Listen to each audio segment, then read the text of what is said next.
Welcome to the channel. Coming up in this episode, I take the HIK Micro Stellar thermal rifle scope out in some tricky conditions after foxes that have been seen on shoot day. Plus Steve the gamekeeper gives us his expert opinion. LRF, LRF. It's the laser rangefinder one anyway.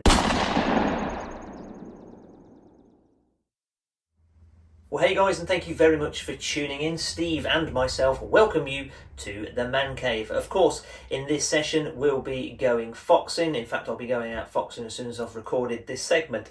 But some of you may have noticed in front of me, I have the very eagerly anticipated HIK Micro Alpex 4K scope. I've got the LRF, the laser rangefinder version with its built-in ballistic calculator, and I also have the non-laser rangefinder version.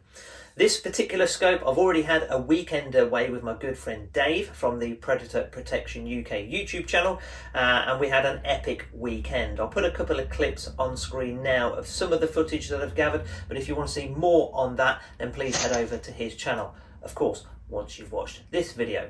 I've taken the scope off the 22LR already because that's on its way to Bonnie, Scotland, where Stuart from Vermin Control Scotland will be putting it through its paces on the rats. Stuart just so happens to have one of the best, I think, one of the best rat shooting channels on YouTube, so make sure you go ahead and subscribe to that so you don't miss the future content of ratting, but also more detail on the scope to come. The non-LRF version I've placed on my air rifle because later this week I've got a squirrel session pending for it, and I've also got a session booked in with Dwayne on the rats, and we all know how funny some of those videos can be. Robin just nearly got mounted by that cow. So, a bit more detail on this coming up soon. Myself, I'll be at this shooting show where you can see this scope and me in a bit more detail. So I'll be there on the Friday and Saturday because we have also got from HIK another special announcement to come. So watch this space. But for now, I hope you enjoy this video. If you do, please don't forget to give it a thumbs up, a like and share. Plus, leave a comment if you feel comfortable. But for now, take care, stay safe, and as always, happy shooting. The first fox of this evening's session is brought to you courtesy of the HIK GC500 caller playing Rodent Distress, though in fact the actual first customer was this barn owl who came right into the caller. Just 10 minutes later, from seemingly nowhere, this chap wandered into view from behind some tall grass.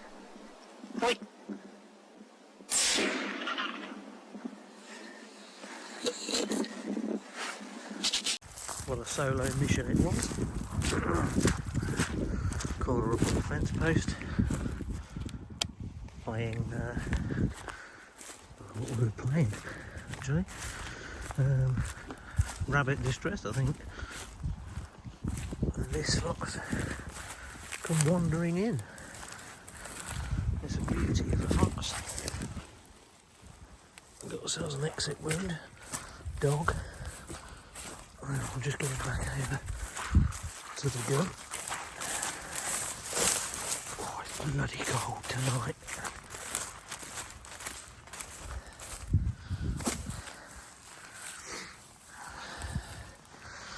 What have we got there? That's an exit wound, I think, because it went in the chest.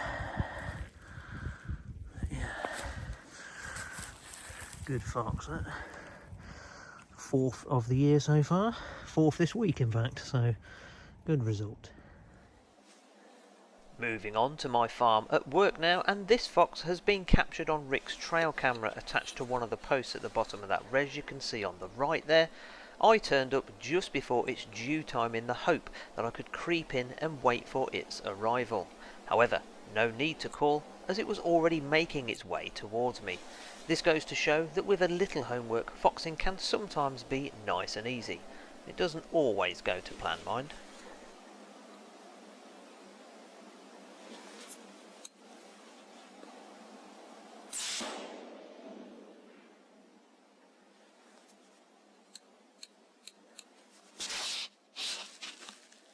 Well, tonight we're on the farm at work,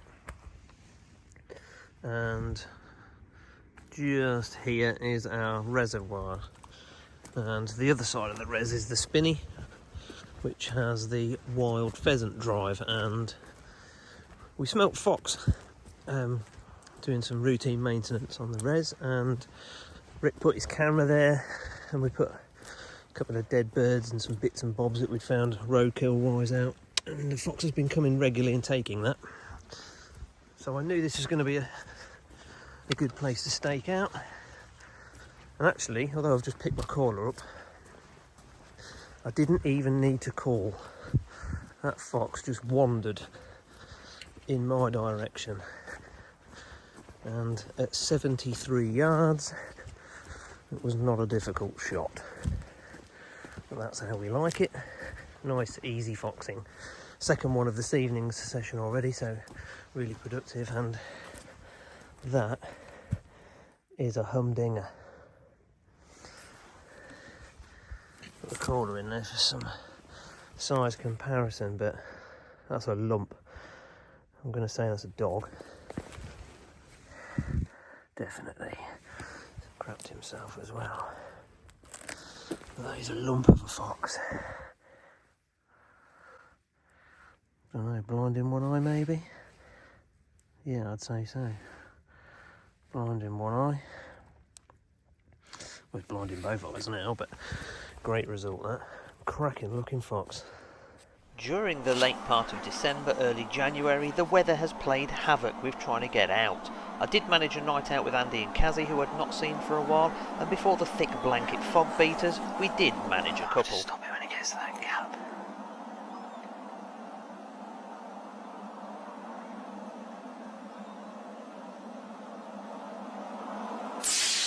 Yes, saw that. That was a great shot. I saw that bullet going through the air and hit it. That is the IR. It's like a tracer.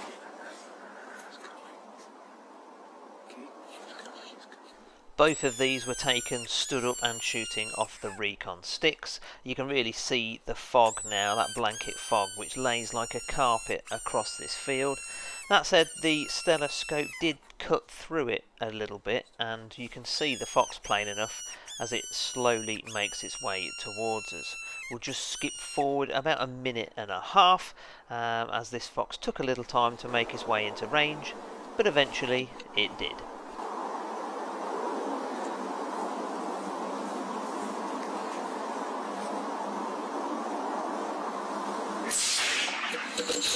How the fuck did you miss that, you twat? Well, in all fairness, it did move as I took the shot. Yes. Yeah. Luckily, I made up for it with my second bite of the cherry. I'm now out with Rick on yet another cold, damp, slightly foggy evening, and this fox had been spotted on shoot day. It ran out of one drive and simply ran into another. However, with no ground game being shot on this particular shoot, it was up to me and Rick to come out and make good on this Charlie.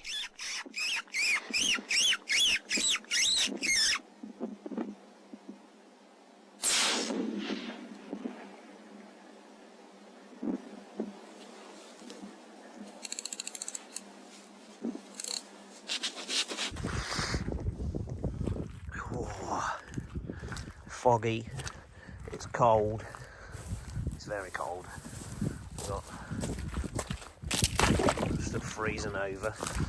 But we saw that one, despite the fog, in the thermal. Opening in nicely. This is a bit treacherous. Rick's staying on dry land. Look at this field, look. How on earth are you meant to farm in conditions like this?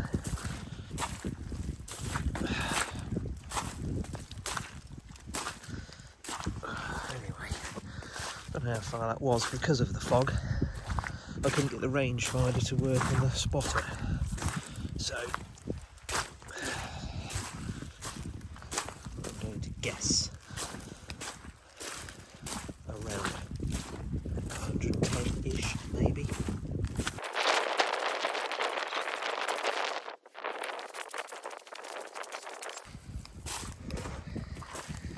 Just had a filthy kebab with Rick before we come out. fog rolled in. There he is. Good boy. Get it. Ah, look. He's not heavy enough to go through the ice.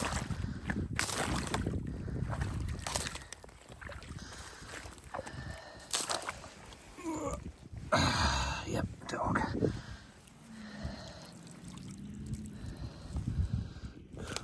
He's a good sized fella. He's a good size. These next couple of clips are random separate outings I've had. The first is a private job I keep getting called back to. I actually took a dog and a vixen here. I wasn't sure why I didn't record the dog fox. This one is from mine and Dave from Predator Protection UK's trip to the Forest of Dean. Please do head over to his channel and watch our 2-part trip. I watched the second instalment before narrating this video and I was laughing my head off. What a trip that was. Yeah, he's down. He was just about to make sense. I'm not too sure on that screen. Now this is again a perfect case of right place at the right time. I'm literally just up the road from home on the local farm road filming an Olight torch, and when I'm practically finished I use it to look across the hares on the field to my right. Now looking at me is a large pair of eyes. Notice I dip the beam and put it back on them to see if it blinks. That's an old lamping trick and it does. I confirmed what I already knew with the condor spotter and I had in my pocket, went home, got the rifle.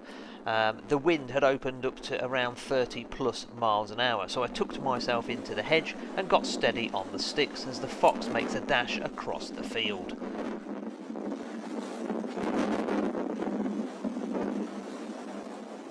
Notice in a second how the scope freezes at completely the wrong second, just as I take the shot, so you can hear it, but you can't see it.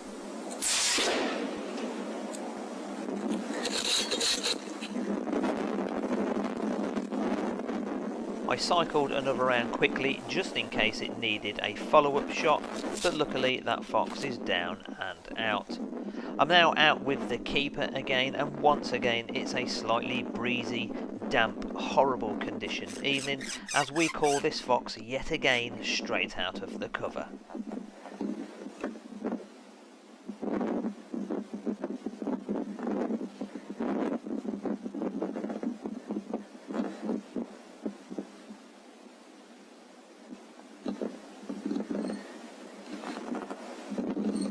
Right.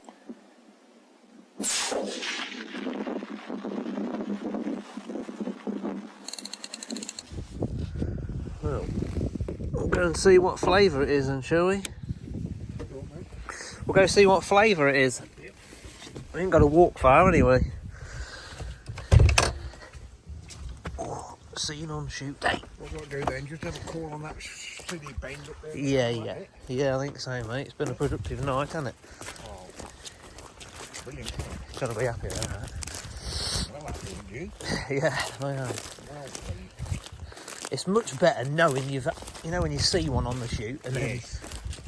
Yeah, well, that to me. then and you know, I was quite sure if it was in there, this is where we'd get it. Yeah. Well, I used to do what we're doing tonight, but with snares. Yeah. Straight up there. In front there. Yeah, that's it. Yeah. If I used to see anybody said they'd seen one, I didn't used to panic.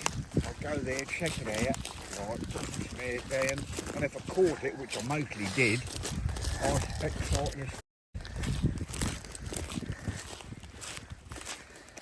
as I shot the face, didn't you? Yeah, I did. The headshot. Yeah. Ooh, that's another dog. The big one. Look. Yeah. Oh. Literally took his bottom jaw off. They're looking. Oh, yeah. They're looking for fuck. The size of on it, though. They're looking for vixens, aren't they? Yeah. Another one. Cover here. Straight out the bloody cover. Time for one more fox now before we think about calling it an evening. This particular fox initially came out into the field to the vixen in heat call on the HIK caller, however lost interest once it had made it about halfway. It's still well in excess of 200 yards here, so myself and Steve reposition ourselves as it displaced some partridge in the field. It's just put all your partridge up.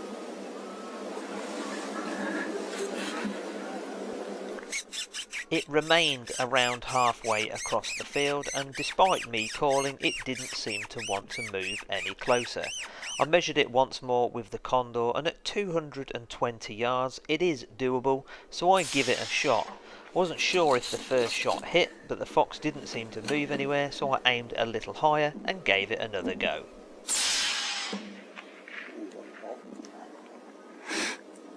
That's 220 yards. Yeah. Thought it needed a second one. You know, it's over 200 yards. Yeah, It's got to be. yeah, 218. That seemed forever. You did look a long way out there. When I look back at the Land Rover, I thought, it can't be possible. Look at that. That's heavy. Oh, did you see what it was eating, by the way? No, there weren't, no. Weren't there? It definitely had some of it.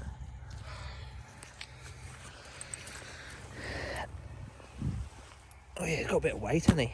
Yes, it's not a cub. No. No muckle spotting him. Yeah, well, it's easy with the Where old did he come thermal. from? Coming soon to the channel, I've been in the woods and knocked up a double-sized hide so I can enjoy a spot of grey squirrel control with my mate Dwayne from the Wash Wildfowler Field Sports channel. The HIK Micro M15 camera has been keeping an eye on the feeder, and it's now time. I'll be using the new Alpex 4K scope to bring you the action soon, so make sure you subscribe so you don't miss the action. Oh, hello. Your doorbell isn't working.